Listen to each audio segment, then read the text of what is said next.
Okay, so the most important part before you start any project is making a swatch to make sure that your gauge is correct, and that way the garment is going to fit exactly how it says in the pattern to the correct dimensions. So I've just started and done the four rows of the pattern stitch, but now I'm going to go through each row with you. So first, row 1 starts with the nunki, and I cast on 18 stitches like the gauge says to. And row 1 we knit 2, and then we slip 1 purlwise. So we slip the boreal purlwise, which means going in through the front loop of the stitch as if to purl, and then knit 1, and then we just repeat that.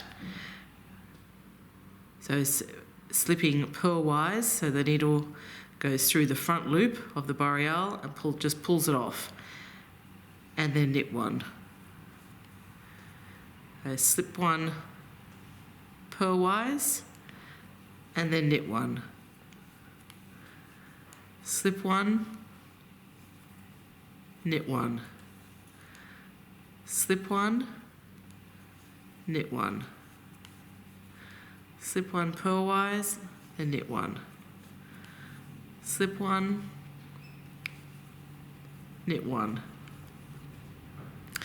Slip 1, and the last stitch, knit 1. Now we do row 2, which again we're using the nunki again.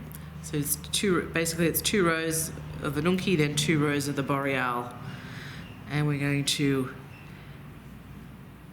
knit 1, and again we're going to slip 1, but we're going to bring the yarn to the front and slip 1 purlwise. Bring the yarn to the back so that you can knit the next stitch, and then knit 1. Bring the yarn to the front and slip 1 purlwise. So basically you're slipping the colour that you're not knitting with. Bring the yarn to the front, slip 1 purlwise. Wrap the yarn to the back and knit 1. Yarn forward, slip 1 purlwise, yarn to the back, knit 1. Yarn forward, slip 1 purlwise, yarn to the back, knit 1. Yarn to the front, slip 1 purlwise, yarn to the back, knit 1. Slip to the front, slip 1 purlwise, yarn to the back, knit 1. Yarn to the front, slip 1, yarn to the back, knit 1, and the last stitch you just knit. Okay, so now we're up to row 3, and we're going to use the boreal.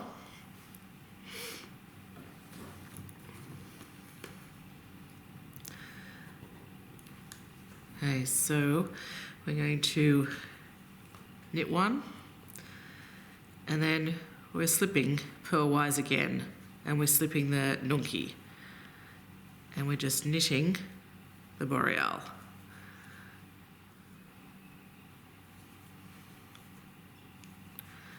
So slip 1 purlwise, the nunki, then knit 1. Slip 1, the nunki, and then knit 1. Slip 1 purlwise, knit 1. Slip purlwise, then knit 1. Slip 1, knit 1. Slip 1, knit 1. Slip 1, knit 1. And the last stitch, you just knit 1. Okay, now row 4, which is the last row of the pattern the stitch pattern, we're going to knit 2 first, and then we're going to bring the yarn forward and slip 1. Now if you don't bring your yarn forward, oops, and you just go to slip and you bring the yarn forward there, you're going to end up with a bar across your nunki, which is what you don't want. So it's important that you do bring your yarn forward before you slip. Then bring the yarn to the back and then knit. Bring the yarn to the front and slip purlwise, then yarn to the back and then knit 1. Yarn forward, slip the nunki, yarn to the back, knit 1. Yarn forward, slip 1, yarn to the back, knit 1. So if we just go, keep this yarn in the back and we pull this one forward and then knit, you'll be able to see this one has the bar across the nunki, whereas the others don't. So you get a completely different pattern of if you leave the yarn at the back when you're slipping. So you bring the yarn forward, then slip, out to the back and then knit. Yarn forward, then slip, yarn to the back and knit. It'll just become automatic after you've done this a few times, just moving the yarn forwards and backwards. And then just, okay, so this is what it's going to look like. So I'm going to do another 4 and then we'll measure the gauge.